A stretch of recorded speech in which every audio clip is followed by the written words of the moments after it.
Bienvenidos a Lo Simple No Vale. Nacho, Jorge, ¿qué tal estáis? ¿Qué tal? Buenas tardes, un gusto como siempre. Pues muy bien, encantado de estar aquí nuevamente contigo y en compañía de Nacho, que eso siempre es un gusto compartir tiempo con él. Es mutuo, che, es mutuo. Y el placer es mío de teneros aquí a los dos. Bueno, normalmente solemos hacer un vídeo siempre en un tema centrado, pero ya como hicimos hace unos cuantos días entre Jorge y Chema, habláramos de varios temas y hoy vamos a hacer lo mismo. Y el primer tema que os lanzo es Ucrania. Empiezo por Jorge. ¿Qué te parece un poco en la actualidad en la que se encuentra la guerra, las últimas noticias en cuanto a Macron, las declaraciones de más ayuda, de cooperación con Zelensky y un poco la situación en el frente? Bueno, yo creo que estamos ya en el estancamiento de esa ofensiva rusa, que iba a ser tremenda y ya se va a quedar en casi tremenda, pero estamos en un modo de estupidez supina. Es decir, cuando yo escucho que hay países que envían armas a Ucrania y limitan el uso de las armas al territorio ucraniano, me pregunto en qué clase de tomadura de pelo estamos.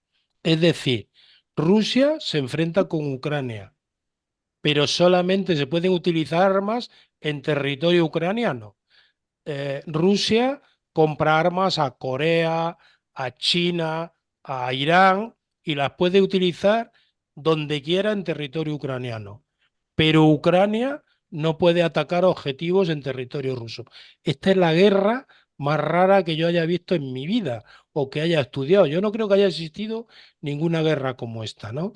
Yo creo que debemos de abandonar ya esta estupidez, debemos de centrarnos en apoyar a Ucrania y que vuelva a contraatacar y los rusos vuelvan a sufrir. Yo creo que cada declaración de los rusos, cuando sale Putin amenazando con las líneas rojas, pues, la 19ª vez que amenaza, es porque tiene miedo.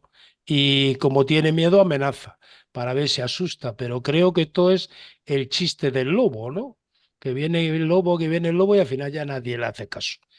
Entonces, yo creo que hay que seguir apoyando a Ucrania seriamente, enviarle las armas que necesitan. Está claro que cuando tienen armas de medio y largo alcance hacen daño a Rusia, mucho daño, a su armada le han hecho mucho daño y hasta ahora se han defendido con lo que fabricaban en su casa, es decir, con drones, con lo que han tenido a mano. Y con esas herramientas, con esos materiales, han hecho sufrir a los rusos. Por supuesto que han tenido que retroceder. Claro, si les obligamos a defenderse sin artillería, sin munición, sin misiles, pues claro que tienen que retroceder. En el momento en que les demos las armas que necesitan, los rusos volverán a sufrir. Bueno, ya están sufriendo, porque las bajas a las que someten a su tropa son tremendas, es algo terrorífico. Para lanzar metros han entregado la vida de miles de rusos, algo inaudito. Nacho. Sí, y las novedades, a ver, vamos al dato concreto. En Volchansk, que es la ciudad desde donde está avanzando Rusia, que supuestamente iba a ser era el punto estratégico a partir del cual se iban a avanzar hacia el sur y a partir de ahí enlazar con la zona, con la ofensiva en Chasiv, una fantasía enorme. La realidad es que los rusos entraron a Volchansk, llegaron al centro de la ciudad y en el momento mismo en que Europa, primero Europa, dijo que se podían usar las armas en territorio ruso y Ucrania empezó a bombardear sistemáticamente la retaguardia en la zona de Belgorod, más allá de la frontera, dentro del territorio ruso, la ofensiva se frenó. La ofensiva empezó a perder fuerza. Y luego de eso, pese a lo que se burlaron de Macron y los que advertían de una escalada, la realidad es que a partir de esa autorización europea es que Estados Unidos dijo también que sí. Es decir, acá hay dos hechos que son básicos. La corroboración de que la construcción de un santuario en territorio ruso favorecía el avance de las tropas de Putin, y por otro lado que hoy Europa tomó la iniciativa y obligó a Estados Unidos, para no quedar como un aliado débil, a tomar el mismo temperamento. Entonces, esta prohibición queda claro que es algo que Putin venía aprovechando, porque justamente, para que la gente lo entienda, si vos concentrás 30.000 tropas más allá de la frontera y con sus equipos, con las municiones, la comida, el combustible, y sabés que no te van a tocar y estás a 5 kilómetros de tu objetivo, es una cosa, y otra cosa es que si vos sabés que te pueden afectar ahí, la vas a tener que colocar mucho más lejos, por lo tanto tu capacidad de reacción para poder nutrir el frente con tropas es diferente. Es tan sencillo como eso. Esto es lo que explicaba Ucrania. Y por otra parte, y hay que aclararlo también, Rusia preparaba otra ofensiva en la zona de Sumy, con lo cual iba a abrir otro frente más. Si habría otro frente, el gasto de municiones y de apoyo militar a Occidente iba a multiplicarse. Por lo tanto, lo que está diciendo la Ucrania es, lo que queremos es maximizar el esfuerzo que están haciendo ustedes también. Nosotros ponemos la carne, ponemos el cuerpo, pero en la medida que ustedes duden y que tengan este tipo de displicencia a la hora de las autorizaciones, le va a costar también caro a ustedes, porque van a tener que poner el doble después, porque nosotros vamos a perder, pero ustedes también van a tener que poner más. Entonces también es una cuestión de economía de recursos. Sí. Y, y cierro con esto. Queda claro que lo que decía Jorge, Rusia perdió miles de tropas, cientos de vehículos en una ofensiva que no prosperó. Entonces, si hay una guerra de desgaste, tiene que quedar en claro que ese desgaste ruso se va a acentuar en la medida que Occidente apoye a Ucrania con los medios adecuados, pero también con el apoyo político adecuado que parte es justamente esta autorización para poder usar el material, también las zonas en donde Rusia tenía una ventaja. Entonces hay que entender el todo. Es una cuestión militar, es una cuestión política y es una cuestión también de economía de recursos. Hoy el frente ruso tiene a Putin, justamente, como decía Jorge, nadie, Rocky cuando lo estaba por noquear a Drago, no tiró la toalla, seguía pegando. Entonces, si Putin muestra la toalla, es por algo, no es porque está triunfador. Algo está pasando en el frente y mucha gente nos está noticiando, y particularmente muchos políticos en Europa y Estados Unidos, que siguen creyendo en el mito de la invulnerabilidad y lo inevitable de la victoria rusa, y que todos son paliativos. Recién ahora me parece que empiezan a entender que es posible un resultado diferente a ese. Yo además, fíjate, apuntaría a Nacho, he escuchado una entrevista que le ha hecho Franganillo Mm. a, al- Josep Borrell. a Josep Borrell, Mm. muy interesante, en la que él, eh, yo estoy contento como español y como europeo, porque Mm. creo que estamos comenzando a tomar decisiones por nosotros mismos. En este caso, como tú bien dices, hemos forzado a los americanos a tomar la misma decisión que nosotros, porque si no Ujú. quedarían en evidencia.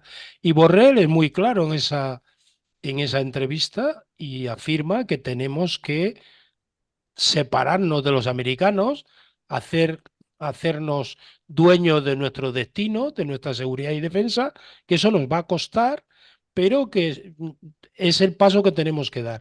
Yo creo no sé si estarás de acuerdo conmigo, Nacho, el, la posible llegada de Trump, que, no, que yo no lo deseo, al poder está haciendo que nos unamos más los europeos porque Ujú. ya sabemos lo que va a ocurrir. O sea, que nos va a dejar vendidos. Entonces, creo, yo en este caso estoy contento como europeísta porque hemos tomado decisiones valientes.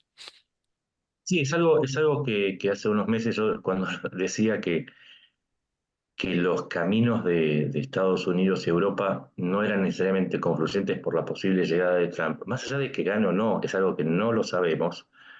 Le va a hacer muy bien a Europa recuperar la autonomía, pero particularmente por un escenario futuro. Estados Unidos pareciera hoy estar maniobrando por un lado, por la cuestión electoral, ¿no? Que queda claro que gastar recursos en una guerra afecta a un sector del electorado, aunque la mayor parte apoye a Ucrania, esto las encuestas lo indican, pero bueno, como no andan sobrados de votos, andan con cuidado. Pero también maniobra previendo un posible conflicto con China. Esto a mí me queda cada vez más claro que Estados Unidos dice, bueno, mantengamos controlada la guerra con Rusia, porque si se desata un conflicto en el Extremo Oriente o se agrava el de Medio Oriente, vamos a necesitar mucho más que de lo que estamos, de lo que tenemos o de lo que estamos entregando. Pero Europa no. Europa hoy sabe que Ucrania es su guerra y que ya no puede contar con Estados Unidos porque justamente es donde se están separando los intereses. Y eventualmente, si se desatara una guerra en el Extremo Oriente, si China decidiera invadir a Taiwán, por ejemplo, se va a dar vuelta la torta, porque Estados Unidos no va a poder solo, porque va a necesitar a sus aliados, porque va a necesitar a la AUKUS, porque va a necesitar a Japón, a Corea, va a necesitar las bases de Gran Bretaña y Francia, va a necesitar la logística. Entonces, me da la impresión que a Europa le va a hacer muy bien recuperar esa mayoría de edad estratégica que por un tiempo y por cuestiones de la economía y del consumo y de las políticas internas había delegado en gran parte en Estados Unidos hasta que de pronto se dio cuenta que el mundo es mucho más cruel y que hay mucho más allá, hay algo mucho más allá de los shoppings y de las tertulias, que el mundo es cruel, que el mundo se volvió cada vez más duro y que Europa tiene que hacerse cargo de la respuesta también, porque no hay aliado confiable, nunca hay un aliado confiable. Eso es un principio de las relaciones internacionales. Inclusive tu mejor aliado te puede abandonar o puede perder. Siempre nadie cuida mejor el traste que uno mismo, por En, decirlo claramente. en inteligencia, Nacho, nosotros decimos que no tenemos amigos, tenemos intereses comunes o no. Ujú, Y de eso depende que seamos amigos o no. De todas formas, yo creo que Estados Unidos no debería jugar a la estrategia de dejar tirada a Europa, ujú. porque eso podía costarle muy caro. Es decir, Y ya, sí, sí, ya le está por, costando caro. Tenemos un anticipo. Cuando Rusia desalojó a Francia de la zona del Sahel, mensaje, después también desalojó a Estados Unidos. Y el claro. control, o el acceso, no el control, no necesariamente el control, el acceso a las materias primas está jugado ahí. Entonces no solamente es Europa la que tiene algún juego, también Estados Unidos. Eso es lo que tiene que entender Estados Unidos en su debate presidencial. Claro, y no solo eso, sino que podrían lanzarnos en manos de China. Ujú, Es decir, si exactamente. nuestro aliado nos abandona y científica, tecnológicamente, China siempre está al quite de poner el pie donde lo saca Estados Unidos, podría ocurrir con lo mismo con Europa. Europa está siendo leal con Estados Unidos. Eh, Ujú, si Estados Unidos es desleal con Europa, Europa debe de tomar su posición estratégica, la que le convenga. Y esa podría ser perjudicial para los Estados Unidos. Pero estoy de acuerdo exactamente. contigo que hemos aceptado que la guerra de Ucrania es una guerra nuestra, es una guerra de Ujú, Europa, es una guerra en nuestro territorio. Y creo además que los ucranianos se han ganado a sangre y fuego su posición en este club. Son de los ujú, nuestros porque se lo han ganado en el campo de batalla. Eh, exactamente. y ahí debemos de estar, porque este también es un campo de batalla, ¿no? Yo cuando oigo a los a estos altavoces que tenemos aquí lamentables que, bueno, escuchaba al coronel Paños decir hace muy poco que la victoria de Rusia era aplastante. No sé si aprendió ese término no sé dónde lo aprendió, aplastante. Es decir, lo que es vergonzoso, eso sí, pero bueno, Sí, todo llegará. sí, y además Estados Unidos de alguna manera tiene que resolver un dilema que no está pudiendo encarar, o por lo menos no asume en su política exterior. Y es que Rusia ya no es solamente Rusia, Rusia formó un eje con Irán, que está atacando a Israel en este momento, queda claro, ayer Putin diciendo que Israel es un estado genocida, digo, mientras apoya al régimen de Al-Assad, que en términos de víctimas anda 10 veces o 15 veces por encima, tiene que asumir que no es solamente Rusia, sino que también es Corea del Norte, es Bielorrusia, es Cuba, a donde envió hoy Rusia no solamente una flota de Unos, buques, un sí, sí, submarino. submarino nuclear y por lo menos dos bombarderos Tu-160, Tupolev 160. Entonces, Estados Unidos tiene que entender que el desafío de Rusia es global. Más allá de que la guerra que transcurre en Europa puede estar acotada en un sentido conceptual, nunca deja de formar parte de algo mucho más amplio. Y en ese mucho más amplio, por más que Estados Unidos sea la primera potencia, nunca va a ser tan potente en soledad como si es acompañada por las fuerzas europeas. Y acá estamos hablando de sinergia, estamos hablando de sumar. Entonces, en ese cálculo estratégico que hace Estados Unidos dentro de la discusión electoral, tiene que entender que no solamente está ayudando a Ucrania y a Europa, sino que se está ayudando a sí misma el día que el conflicto se generalice y se vuelva global, no necesariamente un frente abierto, pero sí a la hora inclusive de la contención y la disuasión, necesita también a Europa. Europa necesita a Estados Unidos. Estados Unidos también necesita a Europa en el Extremo El, Oriente, en el, África y en China. Fíjate, yo lo viví todavía siendo miembro del servicio. Después del 11S, nosotros le respondimos a Estados Unidos, colaboramos en la lucha contra el terrorismo islámico y les ayudamos, algo que ellos no fueron capaces ni de prever ni de parar. Es decir, ¿Sí? algo que tiene la política exterior norteamericana y tienen que comenzar a cambiarlo es la prepotencia. Son muy prepotentes. Entonces tienen que El empezar a centrismo. pensar, El sí, sí, centrismo en Estados Unidos, sí. sí, sí. Tienen que comenzar a pensar que ellos solos no van a ganar esta guerra, que No, necesitan a sus aliados, igual que China necesita a los suyos. exacto. Y además que en la política, a ver, puede ser una potencia militar, pero también necesita consenso diplomático para no quedar como un imperio que se impone. Diferente es si, por ejemplo, en una iniciativa de disuasión, además de Estados Unidos, aparecen 18, 19, 20, 25 países acompañando. Recordemos la guerra del Golfo,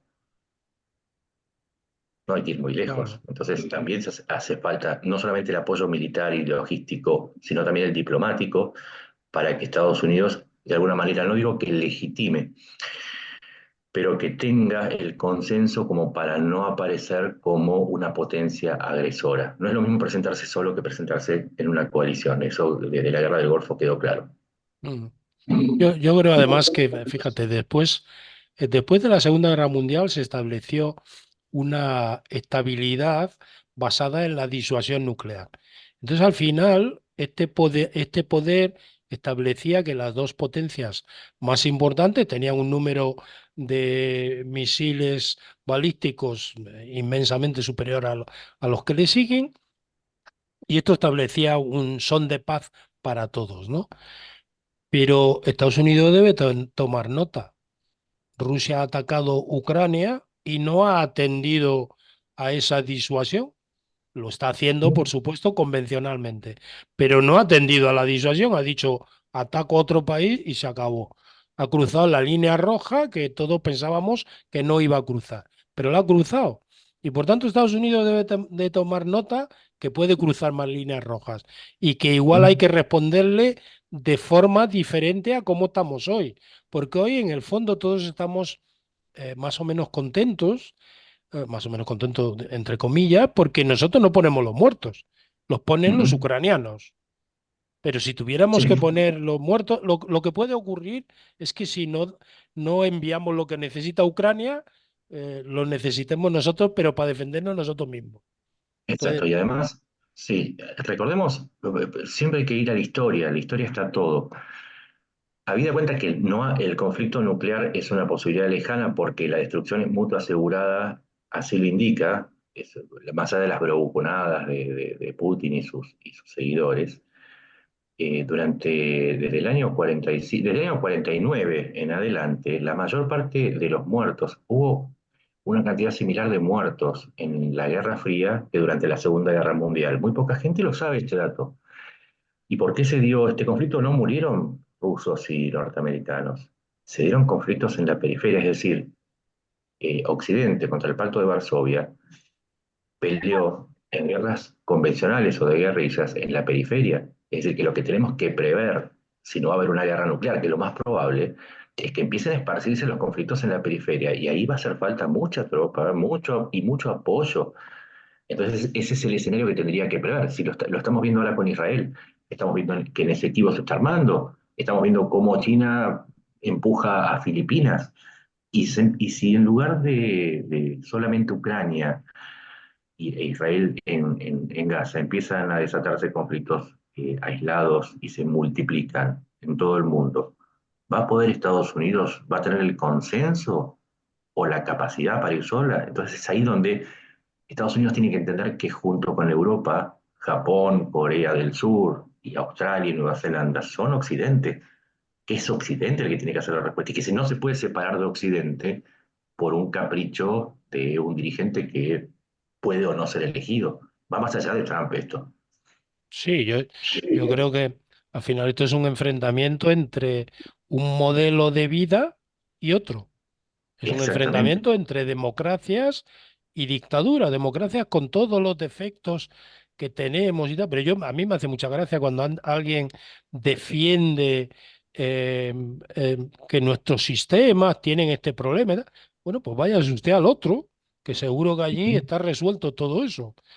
Sí. Hace ayer yo creo que yo contestaba a un periodista en Twitter porque ponía un mensaje algo así como que el desembarco de Normandía, en el desembarco de Normandía, los que aterrizaron, los paracaidistas que se tiraron para instaurar esta basura que tenemos hoy en día. Y bueno, yo le he contestado, digo, mira, macho, aparte de una falta de respeto, aquellos que se jugaron la vida mientras tú lo que haces es escribir, esa relación de causalidad te la inventas tú. No. Porque supongo que cuando hablas de esta basura que tenemos, te refieres a los 80 años de paz, te Ujú, refieres a los 80 años de progreso. Digo, ¿acaso ujú, tu generación tiene más valores que la mía? Pues no, tiene menos, pero no ujú, porque los valores no se hayan ido, sino porque sois unos niños mimados, que lo habéis tenido todo. Entonces ahora llega ujú. la hora Coincido. Ujú, de olvidarse de eso y empezar a entender que podemos necesitar defendernos, que la democracia, que nuestro sistema, hay que defenderlo, porque ahora ujú. hay un agresor que está dispuesto a destruirlo, mientras que hasta ahora eso no ocurría. Te voy a Entonces, sumar un elemento más. Y además hay otro factor. Desde la Guerra del Golfo fue en el 91. 91, sí. Granada, Panamá, todas las acciones en donde tomó la iniciativa Occidente quedaron en el siglo pasado. Hoy, las autocracias, o les decís dictaduras, yo le digo autocracias para ser más amplio, pero no necesariamente estamos hablando de cosas diferentes. Las autocracias tomaron la iniciativa. Es Rusia quien invadió a Ucrania 2 veces, es quien invadió Georgia. Es China la que está amenazando a Taiwán, a Vietnam, a Filipinas, a Bután, a Malasia. Es, Es que es Rusia quien instaló un arsenal nuclear en un país donde no había, que es Bielorrusia. Entonces, Occidente tiene que entender que hoy está siendo agredido.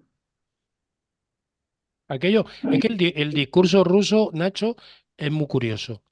Te amenazo a ti de lo que hago yo. Es Ujú. decir, Ucrania no podía entrar en la OTAN porque se iban a instalar armamento nuclear en Ucrania. Ya, pero eso es un futurible que no ha ocurrido. Lo que sí ha ocurrido es que ustedes han instalado armamento nuclear en Bielorrusia. Eso sí ha ocurrido. Entonces, Exacto. siempre estamos igual. Entonces, tenemos que dejar ya este discurso del buenismo y de la Sí. tontería porque la diferencia con Israel, Nacho, es una. eh, Perdón, allí, quién atacó en Israel? El aliado de Rusia, el 7 sí, de octubre. sí, claro. Pero fíjate, la diferencia con ellos es muy grande, porque Israel hace así y tiene 200.000 voluntarios. Ujú. Y nuestras sociedades no están preparadas para eso. Mira, te voy a tirar otro dato. ¿Quién atacó a todo el sistema de comercio internacional a través de los hutíes en el Mar Rojo? Irán. Irán, sí. Y no estábamos tampoco preparados, porque inclusive ahí hubo problemas de coordinación. Entonces, frente a esas generaciones de cristal que vos nombrás y que estoy totalmente de acuerdo, hay que decirles, es que no es una elección que uno haga, no es que uno decidió volverse belicoso o que renunció a los ideales de paz. Yo tengo los mismos ideales de paz que siempre tuve. Lo que pasa es que lo que cambió es algo externo, no es algo que haya decidido uno, sino que uno empieza a describir un escenario de agresiones permanentes y de agresiones a futuro, porque queda claro que Putin no se va a frenar en Ucrania, porque ya amenazó a Moldavia, porque ya amenazó a los países bálticos, porque amenazó a Finlandia y Suecia, que salieron a buscar el amparo a los países neutrales que buscaban el amparo. Fíjate, Suecia, que era neutral, Ujú. Finlandia, en cuanto han visto el riesgo, claro, al final aquí lo que tenemos que analizar es, joder, resulta que esto va a ser como el chiste de la autopista, ¿no?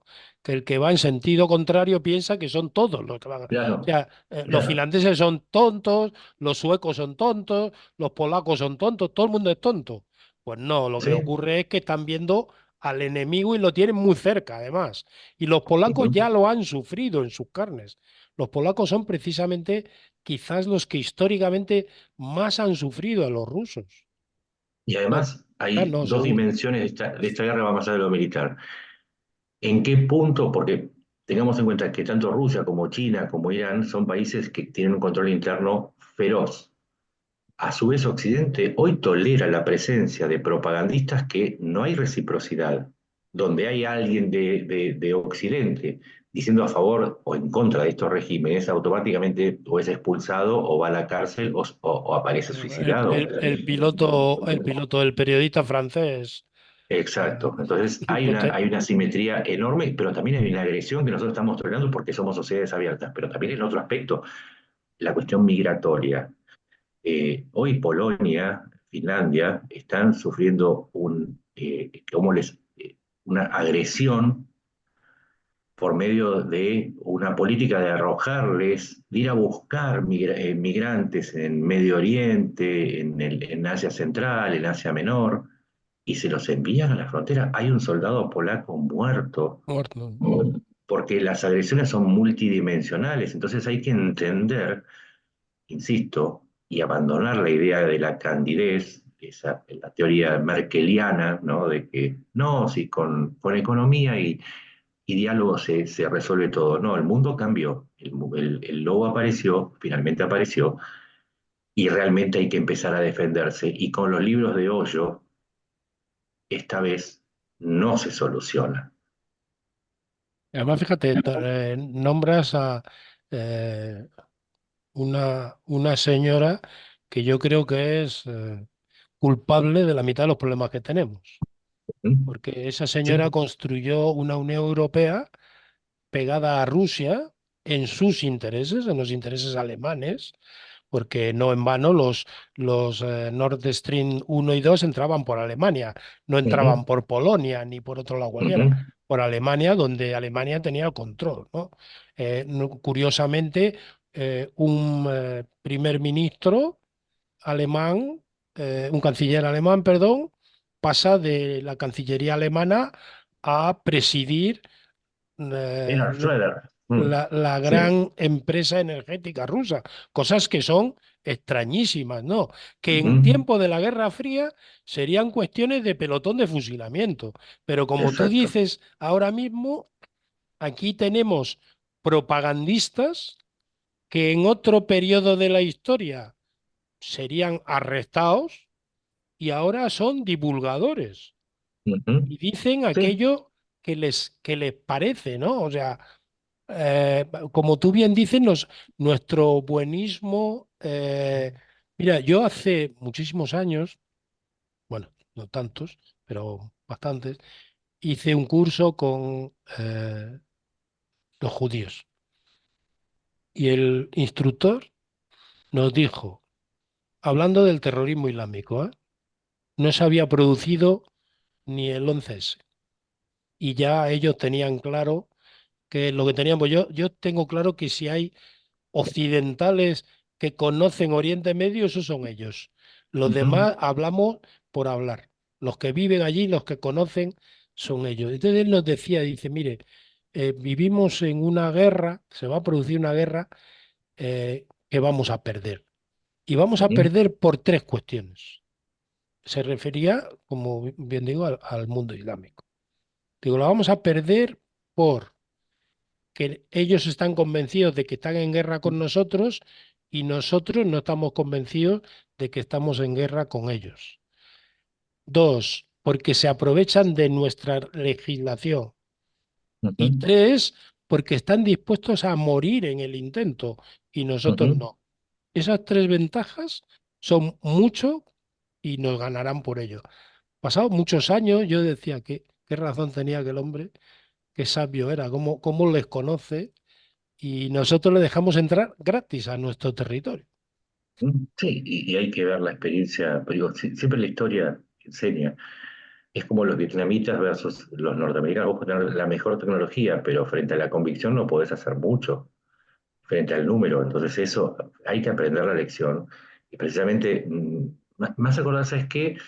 A la emergencia malaya, esto de ganar los corazones, se intentó, o frente hubo varios conflictos en África donde también se intentó esta cuestión de solo negociar. Y todas fracasaron, porque finalmente se puede negociar, pero si el otro pone una pistola sobre la mesa, la negociación no va a ser simétrica hasta que vos también mostrás una pistola y decís estoy dispuesto a usarla, porque ahí se canaliza por la política, una vez que la cuestión militar es dejada de lado, y la cuestión militar nunca se termina si hay asimetría. Entonces es inevitable tener que tener una respuesta militar, y esto los israelíes lo saben.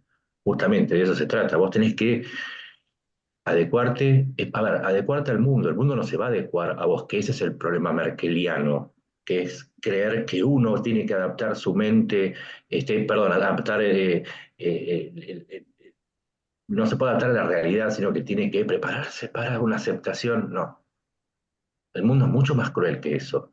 No creo que las cebras vayan a ganar mucho frente a los leones, aceptando que los herbívoros son víctimas. Por algo corren, por algo patean y por algo muerden. Hasta la naturaleza te lo dice. Además, ¿sabes qué pasa? Que nosotros hemos sido víctimas también de la política exterior norteamericana, que ha avanzado siempre con dos brazos, con dos líneas de acción, que eran eh, con el apoyo económico evitamos las guerras y si no aceptan el apoyo económico, sanciones. Estas han sido las dos líneas que han utilizado Ujú. constantemente. Y las dos son un error. Yo creo que se está demostrando que son un error, porque como tú dices, el mundo hoy es muy cruel.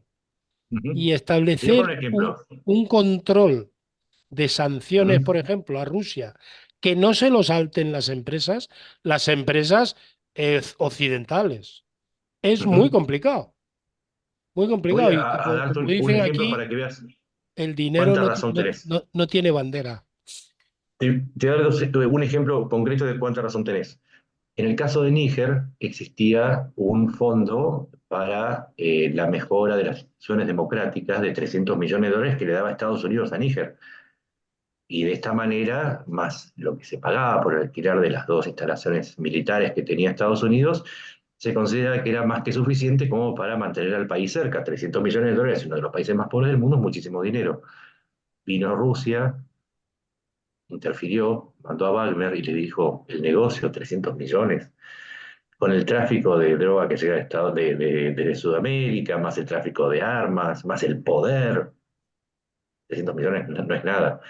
El mundo funciona hoy con diferentes reglas y Níger es un ejemplo. Estados Unidos terminó yendo y tiene que abandonar las dos bases y esos 300 millones de mejora democrática no sirvieron para impedir el golpe.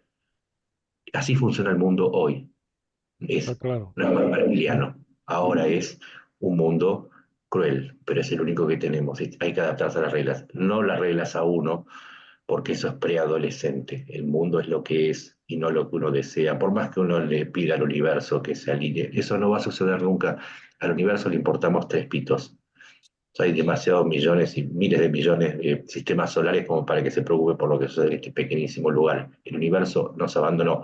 Hay que pensar en la realidad como es y, por lo tanto, adaptarse a lo que nos sucede. Está claro. Completamente de acuerdo. Yo lo único que voy a decir es que Ucrania hizo méritos suficientes como para demostrar que con lo poco que tenía pudo resistir al segundo ejército más poderoso del mundo y dejarlo como el segundo ejército más poderoso de Ucrania. Si ahora no se honra el compromiso que se asumió con Ucrania frente a semejante demostración de valor y de temple, entonces el mundo está perdido. No es Ucrania, es lo que nosotros hacemos con Ucrania a partir de lo que Ucrania hizo por sí misma. Solamente eso. Estoy completamente de acuerdo. Yo creo que Ucrania se ha ganado su puesto, se lo ha ganado con valentía, se lo ha ganado con lealtad a lo que ellos quieren, que es vivir como nosotros. En el fondo, yo vivo con mi mujer, que es ucraniana, con mis suegros, que son ucranianos, y ellos solo querían vivir como nosotros, nada más.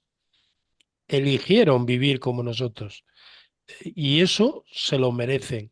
Si no, esta generación que está sufriendo, las generaciones venideras se merecen vivir como vivimos nosotros, se lo han ganado. Y nosotros tenemos que ser honrados con ellos y si no lo somos, lo pasaremos mal nosotros también. Bueno, chicos, pues muchas gracias y un fuerte abrazo. Nada, Muchas gracias y me gracias a voy ti. corriendo y como siempre un gusto, Jorge. Muchas gracias, Nacho, un gusto.